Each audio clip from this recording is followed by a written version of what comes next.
দর্শক, রাজধানীর পুরানা পল্টনের জামান টাওয়ারের চতুর্থ এবং পঞ্চম তলায় আগুন নিয়ন্ত্রণে আনতে সক্ষম হয়েছেন ফায়ার সার্ভিসের কর্মীরা। ঝুঁকি বিবেচনায় ঘটনাস্থলে ফায়ার সার্ভিসের 14টি ইউনিট পৌঁছালেও 9টি ইউনিটের চেষ্টায় সকাল 7:35 নাগাদ আগুন নিয়ন্ত্রণে আসে। ফায়ার সার্ভিসের পক্ষ থেকে ব্রিফ করা হচ্ছে। আমরা সরাসরি চলে যাচ্ছি সেই আয়োজনে। কোনো বিষয় না, আগুন লাগতে পারে, তবে এগুলো লাগে সেটা আমরা এখন খতিয়ে দেখব যে আমরা যে পরামর্শ দিয়েছিলাম সেই পরামর্শ অনুযায়ী তারা কোনো কাজ করেছে কিনা। যদি কাজ না করে থাকে তাদের বিরুদ্ধে প্রয়োজনীয় ব্যবস্থা নেওয়া হবে। ফায়ারের অ্যারেঞ্জমেন্ট ছিল, বাট প্রত্যেকটা অ্যারেঞ্জমেন্ট সঠিকভাবে কাজ করেনি। কিছু কাজ করেছে, কিছু কাজ করেনি।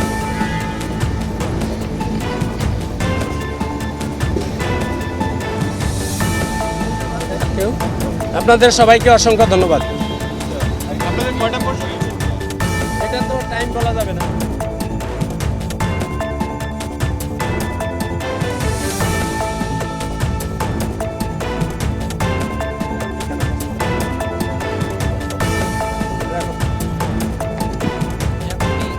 শুনছিলেন আপনারা যে এখানে কিন্তু ফায়ার সার্ভিসের পক্ষ থেকে যে অফিসিয়াল ব্রিফটি সেটি করা হলো এবং তারা কিন্তু আমাদেরকে জানিয়েছেন যে এখানে এই ভবনটির 6 তলায় থাকা ঢাকা রেস্টুরেন্ট নামের একটি রেস্টুরেন্ট থেকেই মূলত যে আগুন সেটি ছড়িয়ে পড়ে। তবে তারা বলছেন যে আসলে ভেতরে আগুন খুব বেশি পরিমাণে ছিল না, কিন্তু এই পুরো ভবনটি সেন্ট্রাল এসি থাকায়, ভেন্টিলেশন ব্যবস্থা তেমন না থাকায় ধোঁয়া বেশি ছড়িয়ে পড়ে এবং তারা কিন্তু বলেছেন যে ভেতর থেকে দুজনকে তারা উদ্ধার করতে সক্ষম হয়েছেন। এছাড়া তেমন কেউ কিন্তু এখানে ভেতরে আটকে নেই এবং ক্ষয়ক্ষতির পরিমাণও তারা কিন্তু প্রাথমিক আমাদেরকে জানাতে পারেনি। এবং আগুনের যে সূত্রপাত সেটি সম্পর্কে আমরা জানতে চেয়েছিলাম। তারা বলছেন যে প্রাথমিকভাবে আসলে কোনো ধারণা দেওয়া সম্ভব হচ্ছে না, এটি তদন্তের ব্যাপার রয়েছে, তারপরেই তারা এই বিষয়টি জানাতে পারবেন। আর তারা বলছেন যে ভবনটিতে ফায়ার সেফটির অগ্নি নির্বাপনের ব্যবস্থা ছিল, কিন্তু তারপরও আসলে যে এখানে ভোরবেলা কেউ না থাকায় এই ঘটনাটি ঘটেছে। এবং যেমনটি আমি কিছুক্ষণ আগেও বলছিলাম যে 5:35-এর দিকে ফায়ার সার্ভিস এখানে আগুন লাগার খবর পায় এবং 5:40-এর দিকে এসে কিন্তু তারা কাজ শুরু করে।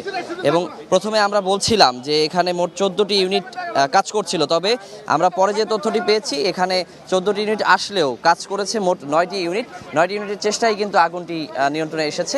এখানে পুরো 14টি ইউনিটের কিন্তু কাজ করা লাগেনি। আর তারা কিন্তু বলছেন যে আগুন নিয়ন্ত্রণের ব্যাপারটি কিন্তু আগুন নিয়ন্ত্রণে চলে এসেছে, তবে নির্বাপনের যে প্রক্রিয়া সেটি চলছে। তারা বলছেন যে হ্যাঁ, কোনোভাবে কোনো ধোঁয়ার কুণ্ডলী কিংবা কোনোভাবে আগুনের কুণ্ডলী যাতে বেরিয়ে না আসে সেই জন্য সর্বশেষ যে আগুন নির্বাপনের প্রক্রিয়া সেটি চলছে। তবে পুরোপুরি আগুন নিয়ন্ত্রণে চলে এসেছে, এখন আর এই ভবনটিতে কোনো আশঙ্কার ব্যাপার নেই। আর যেমনটি বলছিলাম যে এখানে আমি কিছুক্ষণ আগে প্রত্যক্ষদর্শীদের সঙ্গে কথা বলছিলাম, অনেকে কিন্তু বলছিলেন যে এখানে 4:30, আবার অনেকে বলছিলেন যে 5টার দিকে আগুনের সূত্রপাত ঘটে। এবং আমরা আসলে দেখতে পাচ্ছিলাম যে এখানে এসে যে খুবই সামান্য ধোঁয়া রয়েছে, তেমন কোনো আগুনের কুণ্ডলী কিংবা আগুনের কোনো কিন্তু আমরা দেখতে পাইনি। আমরা শুধু সামান্য ধোঁয়া দেখেছি, তবে কিছুক্ষণ পরে আমরা দেখেছি সেই ধোঁয়া কিন্তু আর তেমন একটা এখানে নেই। তো এই ছিল আমার কাছে এখন পর্যন্ত এই পুরানা পল্টনের জামান টাওয়ারের আগুন থেকে সর্বশেষ।